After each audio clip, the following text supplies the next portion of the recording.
Komisi Pemberantasan Korupsi sudah menjaring dua kader Gerindra dalam operasi tangkap tangan OTT di Jawa Tengah dan di Jawa Timur. Kader Gerindra pertama yang terungkap ini adalah Wali Kota Madiun Maidi. Dia diduga terlibat dalam kasus fee proyek dan pengelolaan dana CSR. Juru bicara KPK Budi Prasetyo mengatakan Maidi termasuk dalam 15 orang yang diamankan, di mana 9 diantaranya dibawa ke Jakarta untuk dilakukan pemeriksaan. Selain Maidi, kader Gerindra yang kena operasi oleh lembaga anti rasuah ini adalah Bupati Pati Sudewo.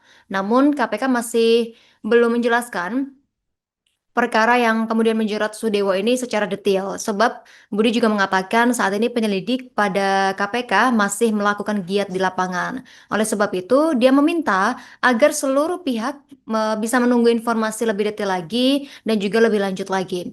Sebagai kepala daerah, Sudewo dan Maidi berkewajiban menyerahkan laporan harta kekayaan penyelenggara negara LHKPN kepada KPK.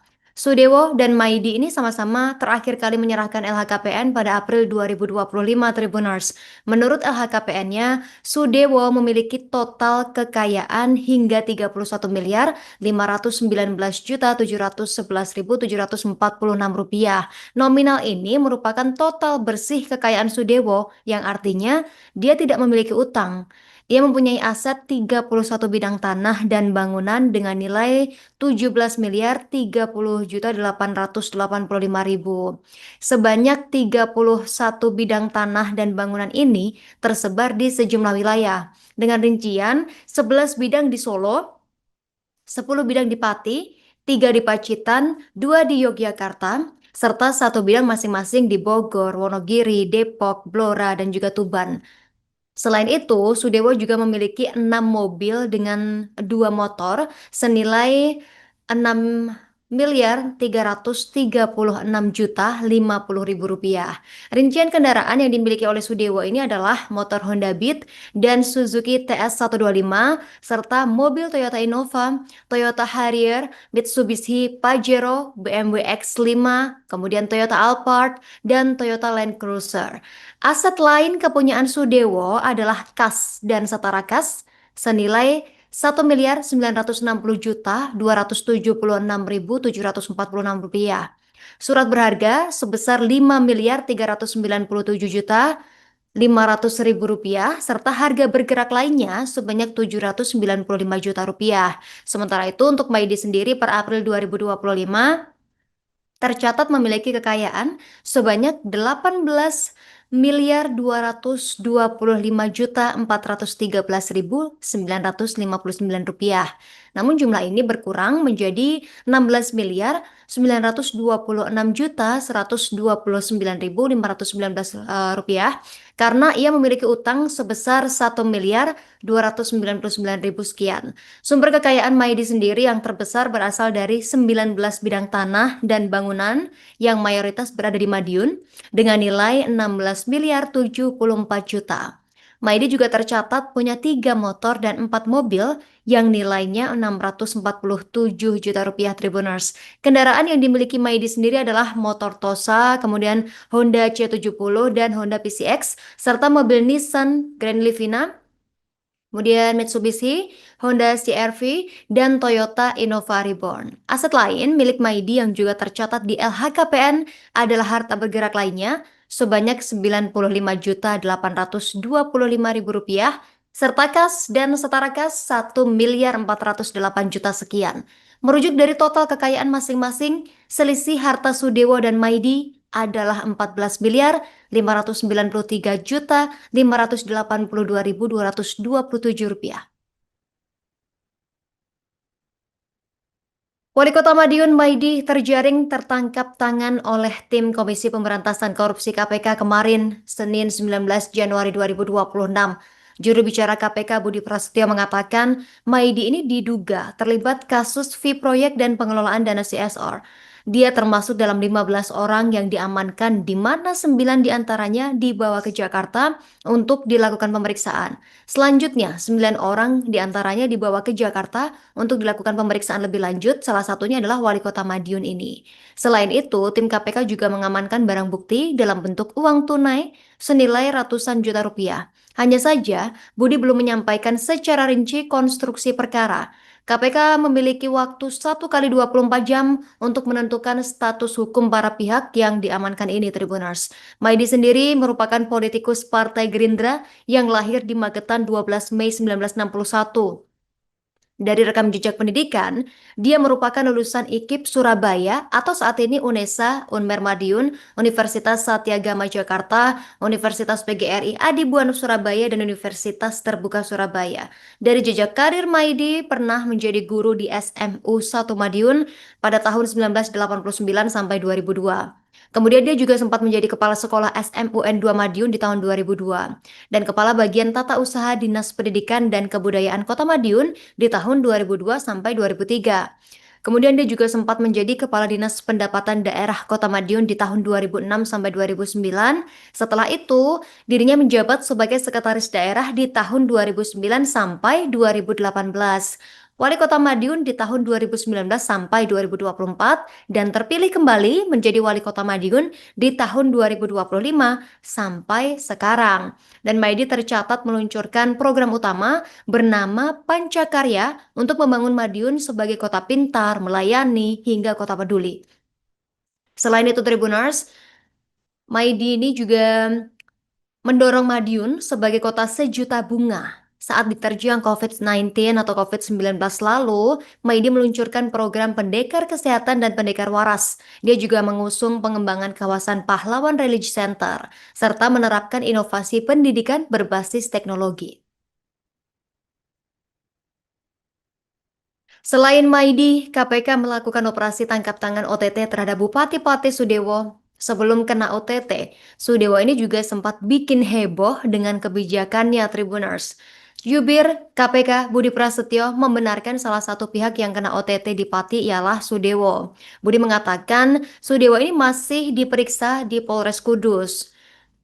Dia juga belum menguraikan perkara apa yang membuat Sudewo ini terjaring OTT, Tribuners. Dia juga belum menjelaskan siapa saja yang diamankan bersama Sudewo dan pihak yang diamankan dalam OTT tersebut berstatus terperiksa. KPK memiliki waktu 1 kali 24 jam untuk menentukan status hukum mereka. Sebelum ditangkap, Sudewo juga pernah diperiksa KPK sebagai saksi dalam kasus lain. Dan Tribuners, berikut ini rangkuman sejumlah kontroversi yang pernah dihadapi oleh Sudewo. Yang pertama adalah menaikkan PBB 250%. Sudewo ini sempat menjadi sorotan setelah menaikkan pajak bumi dan bangunan pedesaan dan perkotaan atau PBBP 2 sebesar 250%. Kenaikan PBB ini langsung menuai protes warga Kabupaten Pati. Sudewo menjelaskan sejumlah alasan dalam kenaikan PBB ini. Dia mengatakan berusaha maksimal rumah sakit ini menjadi baik sebaiknya untuk rakyat Kabupaten Pati. Dia juga menjelaskan berusaha maksimal infrastruktur jalan yang sebelumnya kondisinya rusak berat diperbaiki oleh pihaknya. Dia mengatakan anggaran untuk pegawai honorer dan P3K setiap tahun mencapai 200 miliar rupiah. Sedangkan pendapatan daerah sektor pajak hanya 36 miliar rupiah. Jadi yang bisa dilakukan atau yang didapatkan oleh pihaknya 36 miliar rupiah dikeluarkan untuk honorer dan P3K itu 200 miliar rupiah. Sehingga sama sekali tidak berimbang. Menurutnya, kebijakan kenaikan pajak sebesar 250% ini telah diberlakukan.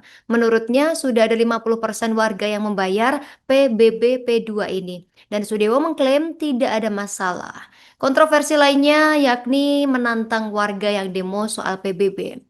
Semakin menjadi sorotan setelah viral gara-gara menantang massa untuk rame-rame berdatangan. Ini pun ramai di media sosial. Salah satunya diunggah oleh akun TikTok @ekokuswanto09 beberapa waktu lalu, Tribuners. Di unggahan ini, Sudewo memberikan tanggapan terkait adanya wacana aksi demo penolakan kenaikan PBB 2 sebesar 250% di 13 Agustus 2025 lalu. Dia mengatakan siapa yang akan melakukan aksi menanyakan Yayak Gundul. Silakan lakukan, jangan hanya 5.000 orang, 50.000 orang suruh mengerahkan Sudewo tidak akan gentar. Dan dia juga menegaskan tidak akan mengubah keputusan, tetap maju dan instruksikan semua aparatur pemerintah Kabupaten Pati tidak boleh bergening apapun dengan Yayak Gundul. Silakan kalau ada pihak-pihak yang mau demo, Sudewo akan menerimanya. Dan Sudewo kemudian menyampaikan permohonan maaf Tribuners. Ucapan maaf ini disampaikannya dalam konferensi pers di Pendopo Kabupaten Pati pada Kamis 7 Agustus 2025. Sudewo kemudian menyatakan telah membatalkan kenaikan pajak bumi dan bangunan pedesaan dan perkotaan atau PBBB 2 sebesar 250%. Kebijakan ini diambil setelah ramai penolakan dari warga. Meski kenaikan PBB dibatalkan, warga tetap mendemo Sudewo. Demo pun sempat ricuh Tribuners. Sudewo kemudian keluar menemui massa. Dia menyampaikan permintaan maafnya. Dan DPRD Pati pun membentuk Pansus Pemakzulan Sudewo pada November 2025. Upaya pemakzulan Sudewo ini gagal dilakukan. Sudewo juga sempat diperiksa KPK sebagai saksi kasus dugaan korupsi proyek jalur kereta api. Sudewo diperiksa dalam kapasitas sebagai mantan anggota Komisi 5 DPR saat proyek rel kereta api ini berjalan. Dan KPK menyebutkan ada dugaan aliran dana kepada Sudewo. Dari pihaknya sendiri mengatakan bahwa Sudewo ini merupakan salah satu pihak yang diduga juga menerima aliran komitmen fee terkait dugaan proyek pembangunan jalur kereta yang kemarin disampaikan terkait dengan update penahanan salah satu tersangkanya yakni Saudara R. Kemudian informasi ini penyidik akan mendalami dan tentu pihaknya akan update proses penyidikan terkait dengan Sudewo ini. Sudewo sudah membantah ada aliran dana ke dirinya dari kasus ini, Tribuners. Dia juga mengaku tidak mengembalikan apapun ke pihak KPK. Terkait yang di wilayah Pati saat ini masih berprogres, kita sama-sama tunggu perkembangannya. Yang akan kami sampaikan lebih lanjut ya. Saat ini kawan-kawan masih di lapangan, masih memeriksa pada sejumlah pihak yang diamankan. Kita tunggu prosesnya. Itu yang diamankan, nanti kami akan update secara lebih lengkap lagi pihak-pihak yang diamankan siapa saja, terkait dengan peristiwanya, menyoal soal apa, itu juga nanti kami akan update kembali untuk yang pasti ya.